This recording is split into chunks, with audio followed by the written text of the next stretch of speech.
बरसात के मौसम में धान, ज्वार, बाजरा आदि की फसल की सुरक्षा किसान किस तरह से करे और क्या सावधानी रखें? वहीं आगामी सरसों की फसल की बुआई कब करें? इन सब के बारे में जिला कृषि अधिकारी ने महत्वपूर्ण जानकारियां जी9 न्यूज के माध्यम से साझा की।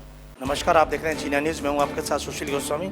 आज खास मुलाकात में हमारे साथ हैं जिला कृषि अधिकारी अश्विनी कुमार सिंह। आइए उनसे जानते हैं कि वर्तमान बरसात का मौसम है और ऐसे में मथुरा जनपद की अगर बात करें तो अधिकांश क्षेत्र में इस समय धान की फसल खेतों में खड़ी है।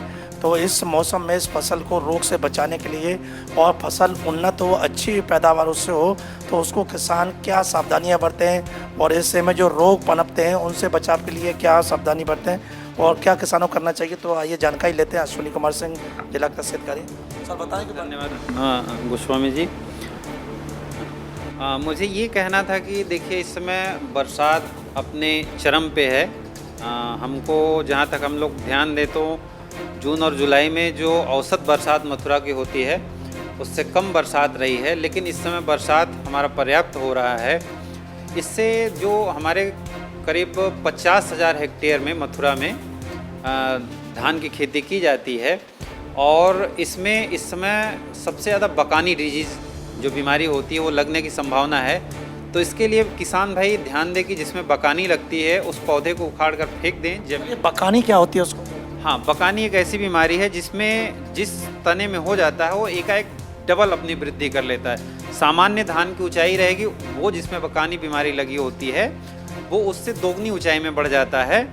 तो इसको आप किसान इस ऐसे पौधे को उखाड़ कर ज़मीन में दबा दे। और इसके लिए सबसे महत्वपूर्ण होता है कि बीजोपचार, जो बीज का उपचार है जब बुआई करते हैं उस समय बहुत ज़रूरी है। तो ये किसान भाई इस ध्यान देंगे। और दूसरी, इस समय मथुरा के लगभग 1 लाख हेक्टेयर में सरसों तुरिया की खेती होती है। तो किसान भाई इस समय खाली खेत है तो वो जल्दी से जल्दी उसमें बुआई करना चाहते हैं।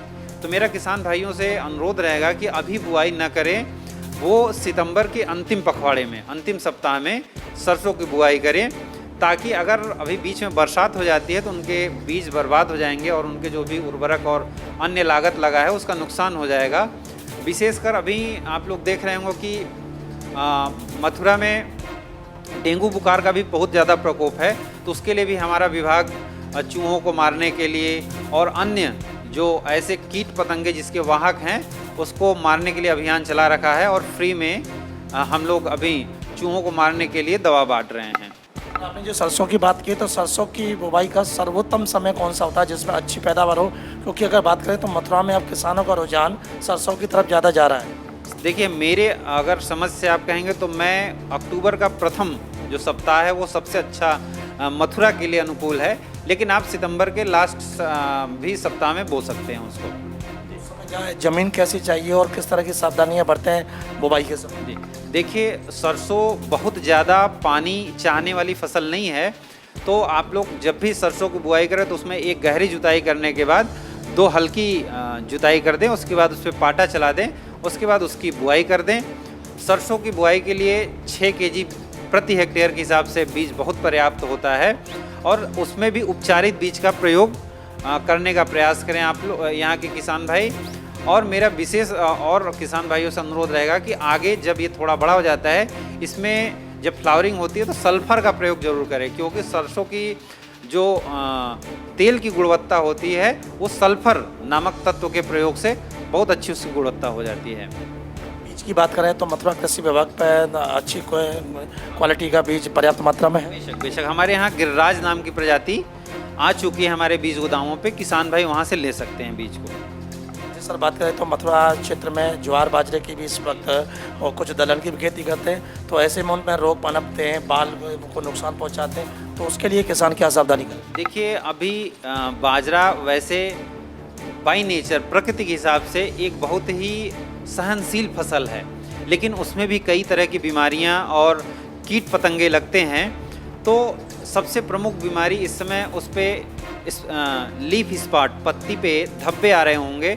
तो उसके लिए किसान भाई जिंक और कैल्शियम को 5 केजी और 2.5 केजी के अनुपात में मिलाकर उसका छिड़काव कर लें। और जब अगर उसकी बालियों में कीड़े लग रहे हैं तो उसके लिए कई दवाएं हैं, उसमें मुख्य रूप से एंडोसल्फान है और ऐसी कई दवाइयां हैं इस तरह की, आप उस पर उसका छिड़काव कर सकते हैं।